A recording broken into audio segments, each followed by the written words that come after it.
오늘 14장 1절은 이렇게 시작하고 있습니다. 당시에 신할 왕 아므라벨과 이렇게 시작하고 있죠. 근데 오늘 이 본문을 우리가 유심히 읽었다면 이 당시라는 것은 벌써 한 14년 전의 일이다라고 알 수 있습니다.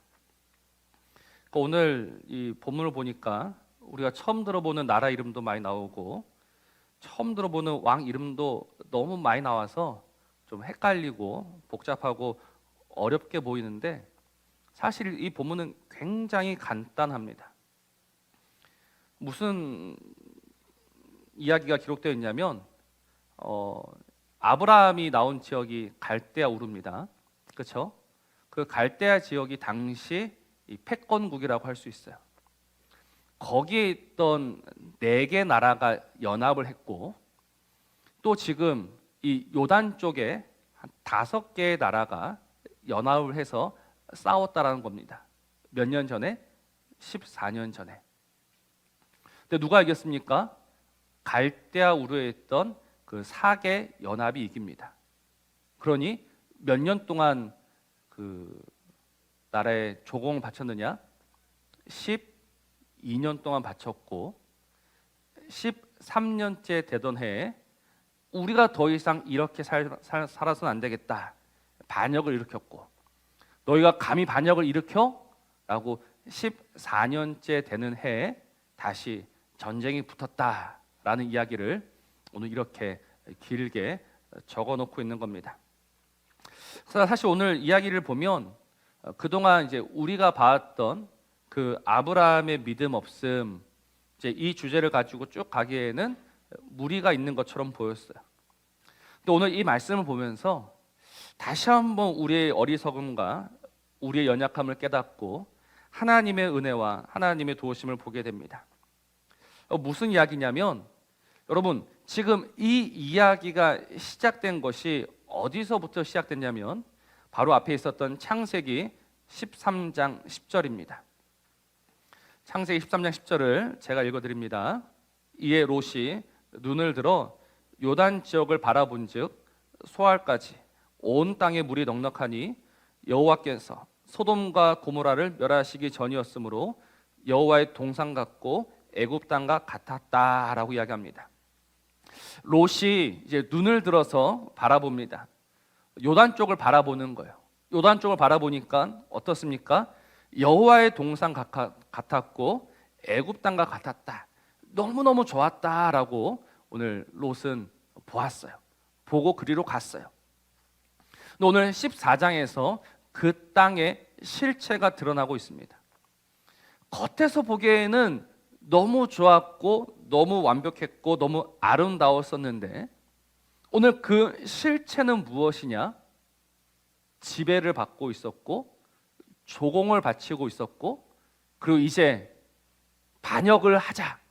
다시 말해서 우리가 다시 한번 그들과 싸워보자라는 그 아주 뒤숭숭한 분위기로 가득 차 있었던 그 땅이었다는 겁니다. 그런데 이것도 모르고 롯은 그 땅을 보면서 여기가 여호와의 동산이다. 여기가 애굽이다라고 하면서 바로 그 땅으로 쑥 들어가 버리고 말았다라는 겁니다. 그러니까 우리는 오늘 이 말씀 보면서 먼저는 이 오늘 설교 제목이 미련 3종 세트인데요. 첫 번째 미련한 롯을 보게 됩니다. 롯의 미련이 무엇이냐? 보아도 분별하지 못하는 것이 그의 미련이다라는 겁니다. 겉으로 보기에는 너무 좋아 보여요. 완벽해 보여요. 그러나 그 안은 벌써 썩어 문드러지고 있었다라는 겁니다. 그런데 이것을 보지 못해서 그 안으로 자기 발로 걸어 들어간 것이 미련하다라는 겁니다. 그럼 왜 이렇게 롯이 미련한 자가 되고 말았을까? 여러분 롯이 왜 이렇게 미련하게 되었을까요? 왜 보아도 보지 못하고 들어도 듣지 못하고 왜 깨닫지 못할까요? 왜 분별력이 없을까요? 그래서 오늘 분별의 기준이 없기 때문입니다. 옳고 그름, 좋고 나쁨에 대한 분명한 기준이 없다 보니 어리석은 길로 갈 수밖에 없는 거예요. 아니요, 롯은 기준이 있긴 있었어요. 그 기준이 뭐냐면 나입니다. 나. 언제나 기준이 나예요. 내가 보기에 좋은 것, 내 마음에 드는 것.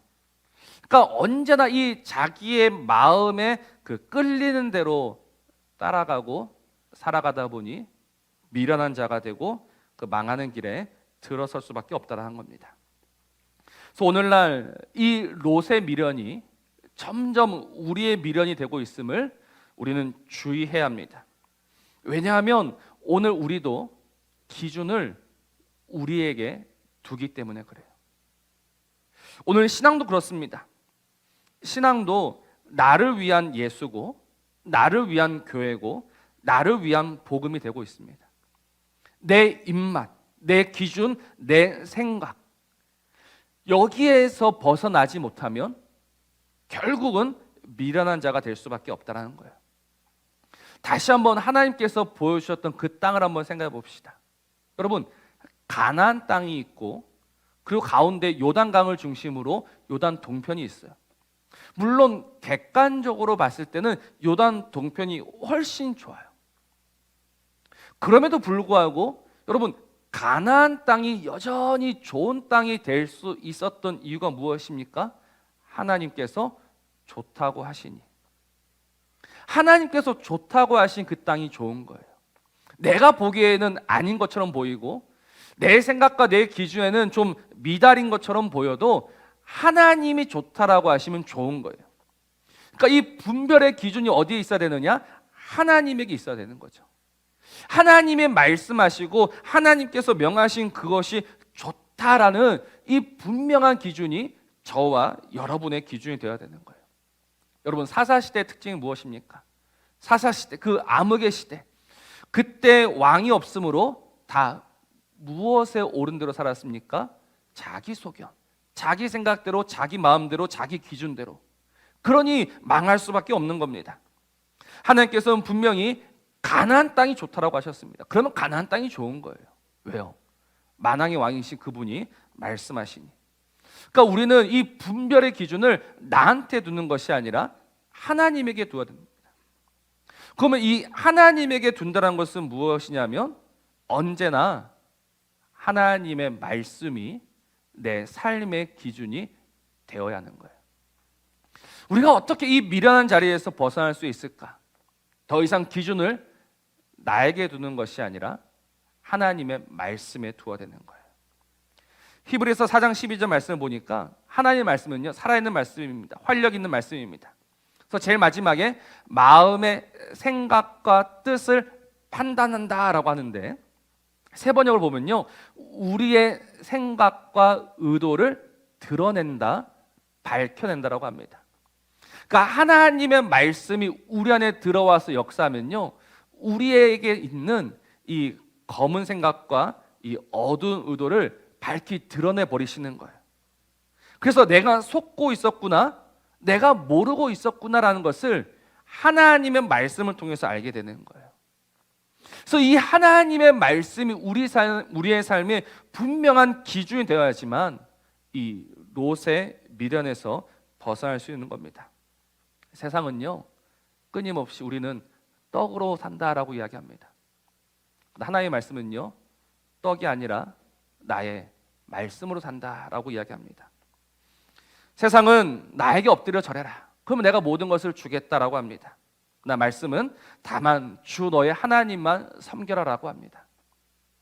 이 분명한 기준이 달라져야 되는 거예요. 세상을 쫓아가고 나를 쫓아갈 것인가, 아니면 이 하나님의 말씀이 보여주는 그 기준, 하나님의 말씀이 가르쳐주는 그 기준을 따라갈 것인가. 그래서 오늘 저와 여러분이 정말 이 하나님의 말씀을 기준으로 삼아서 이 어리석은 롯의 미련에서 벗어나 지혜로운 자 되시기를 주의 이름으로 축복합니다. 결국 내 눈이 보기에 좋은 대로 따라가면요, 망할 수밖에 없습니다. 우리의 눈을 믿지 마십시오. 우리의 생각을 믿지 마십시오.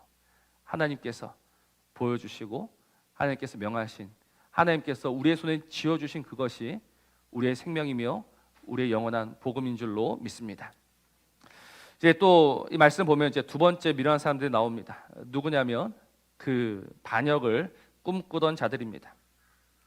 오늘 이 5절에서부터 7절 말씀은요, 그 갈대아 우르 그 지역에 있던 그 4개 연합군이 얼마나 절대적이며 얼마나 강한지 이야기하는 그런 말씀입니다. 그러니까 지금 저 북쪽에서 이렇게 아래로 쭉 내려오고 있거든요. 근데 그냥 바로 이 소돔과 고모라를 공격하기 위해서 오는 것이 아니라 싹 쓸면서 내려오고 있는 거예요. 그 땅에 있던 르바 족속이라든지 아모리 족속이라든지. 근데 이 족속들은 어떤 족속이냐? 제가 방금 르바 족속을 하나 예로 들었는데요. 르바 족속은요, 우리 신명기 3장에 나오는 족속입니다. 이렇게 말씀하고 있죠. 르바임 족속의 남은 자는 바산 왕 옥분이었으며 그의 침상은 철 침상이라. 아직도 암몬 족속의 라빠 있지 아니하냐. 그것을 사람의 보통 규빗으로 재면 그 길이가 9규빗이요 너비가 4규빗이다라고 했습니다. 그러니까 이 르바 족속은 거인 족속입니다. 르바만 거인이냐? 다 거인 족속이에요. 근데 지금 이 4개 연합군이 이 거인 족속들을 하나씩 쓸어버리면서 내려오고 있는 거예요. 얼마나 두렵습니까? 얼마나 무섭습니까? 그런데 지금 이 5개 연합군들은요, 자신이 있어요. 두렵지가 않습니다. 그래서 그들이 지금 어디에 모여 있습니까? 오늘 3절 말씀 보니까 이들이 다 시딤 골짜기 곧 지금의 염해에 모였더라라고 합니다. 시딤 골짜기에 모여 있습니다. 왜 시딤에 모여 있을까? 오늘 10절에 그 이유가 나와요. 시딤 골짜기에는 역청 구덩이가 많다라고 합니다. 그러니까 이 시딤이라는 곳은 이 전쟁을 치르기에 가장 좋은 곳이에요. 요즘 저희 아이들이 이제 방학이다 보니까 이제 드라마를 보고 있는데 고려 거란 전쟁을 보고 있습니다. 굉장히 재밌게 보고 있는데 그 중에서 이 흥화진 전투 이야기 혹시 보셨습니까? 고려에 몇만 대군이 쳐들어오죠? 저는 자세히 안 봐서 모르겠는데 40만 대군, 40만 대군이 쳐들어왔고 흥화진에는 3,000명쯤 있었습니다. 근데 이 40만 대군이 이 3,000명인 고려 그 흥화진을 정복하지는 못하는 거예요. 그만큼 이 지리적 이점이라는 것이 중요해요. 그래서 지금 이들은 시딤에 모여 있는 겁니다. 이 역청 구덩이가 자신들을 보호해 줄 거다라고 굳게 믿고 있었던 거죠. 그래서 그들은 그 시딤 골짜기에 모여서 생각했을 겁니다. 우리는 질 리가 없다. 우리는 질 수가 없다. 우리는 반드시 이긴다. 근데 그 결과가 무엇입니까? 결국은 지고 말았다라는 거예요. 지금 이들의 미래는 무엇이냐면 스스로 자신을 보지 못하는 미련함이에요. 자신의 능력을 과신하는 미련이다라는 겁니다. 여러분, 사람은요 생각보다 좀 미련한 부분들이 많이 있습니다. 그래서 미국에 있던 어떤 케일러라는 작가가요 이 가상의 도시를 하나 만들었어요. 그 도시 이름은 워비곤 호수 도시라고 합니다. 근데 이 도시에서 사는 사람들은요 모든 여성들이 평균 이상으로 강인하고 모든 남성들은 평균 이상으로 잘생겼고 모든 아이들은 평균 이상으로 특별하다라고 합니다.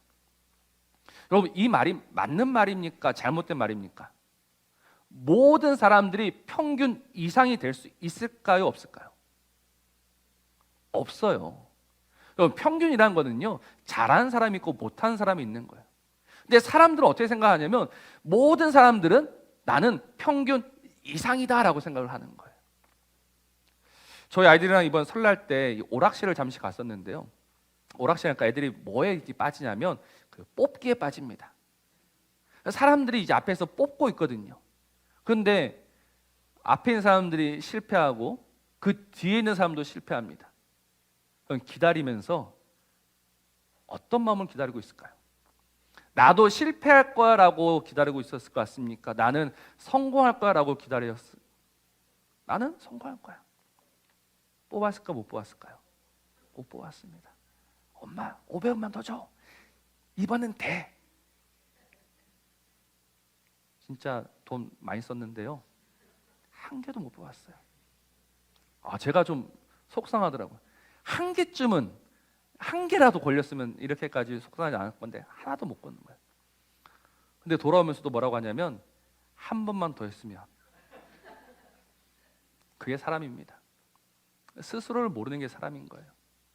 여러분, 역청구덩이가 있으면 나는 거기에서 분명히 이길 거다라고 생각하시면, 그럼 오늘 이야기 보니까 그 역청구덩이에 빠지고 마는 거예요. 근데 오늘 이 미련한 이야기가 왜 중요하냐면 예수님의 말씀이 하나 있기 때문에 그렇습니다. 우리 누가복음 14장 이야기인데요. 누가복음 14장 28절, 너희 중에 누가 망대를 세우고자 할진대 자기의 가진 것이 준공하기까지 족할는지 먼저 앉아 그 비용을 계산하지 아니하겠느냐. 우리 이것만 봅시다. 4장 28절 한 번 더 보겠습니다. 너희 중에 누가 망대를 세우고자 할진대 자기의 가진 것이 준공하기까지 족할는지 먼저 앉아 그 비용을 계산하지 아니하겠느냐. 망대를 세우려고 합니다. 근데 무조건 세워야 될까요? 계산하고 세워야 될까요? 계산하고 세워야 됩니다. 계산하지 않냐고 세우면요, 짓담한 망대가 됩니다. 쓸모없는 망대가 됩니다. 근데 사람들은 무조건 할 수 있어라고 믿습니다. 계산하지 않습니다. 생각하지 않습니다. 무조건 도전합니다. 그러다가 망하는 거예요. 근데 이 이야기가 왜 중요하냐면 이 이야기 바로 앞에 14장 27절의 이야기는 어떤 이야기냐면 14장 27절은 누구든지 자기 십자가를 지고 나를 따르지 않는 자도 능히 내 제자가 되지 못한다입니다. 그러니까 예수님의 제자가 되려면요, 계산하고 생각하라는 거예요. 나는 무조건 예수님의 제자가 될 수 있어라고 그냥 달려가다 보면 여러분, 마지막에 만날 예수님은 우리를 심판하는 예수님을 만나게 되는 거예요. 그러니까 곰곰이 생각해 보셔야 되는 거예요. 내가 정말 그 예수에게 내 생명을 걸고 내 전부를 걸어도 괜찮은가라는 이 고민, 이 생각이 있은 다음에 쫓아가야 되는 거예요. 근데 오늘날 사람들이 생각하죠. 나는 할 수 있어. 나는 얼마든지 따라갈 수 있어. 그래서 못 쫓아가는 겁니다. 그래서 결국은 망하는 겁니다. 그럼 누가 쫓아갈 수 있고 누가 따라갈 수 있느냐? 자신의 능력이 없음을 깨닫는 사람. 내 힘 가지고는 절대 십자가를 질 수 없다라는 이 분명한 진리를 깨닫는 사람. 여러분, 그 사람이 지혜 있는 사람입니다. 여러분, 자신하지 마십시오. 가신하지 마십시오. 지금 역청구덩이가 있으니까 나를 지켜줄 거라고 생각하시면 안 됩니다. 나는 거기에 빠져 죽을 수 있는 겁니다. 그러니 오늘 이 미련한 자들을 보면서 다시 한번 생각해 보십시오. 내가 과연 할 수 있을까? 하나님께서 말씀하실 겁니다. 너는 안 돼. 네 힘 가지고는 어림도 없어. 그럼 어떻게 하면 좋겠습니까? 너의 힘이 아니라 나의 힘으로, 나의 능력으로 내가 너를 이끌어 가겠다. 그래서 다시 한번 내 힘 가지고 예수를 쫓아가는 미련한 자가 아니라 오직 나에게 힘 주시고 능력 주시는 그 하나님으로 인하여서 하나님을 따라가는 지혜로운 자 되시기를 주의 이름으로 축복합니다. 우리 마지막 이제 미련한 자가 남았습니다. 누굴까요?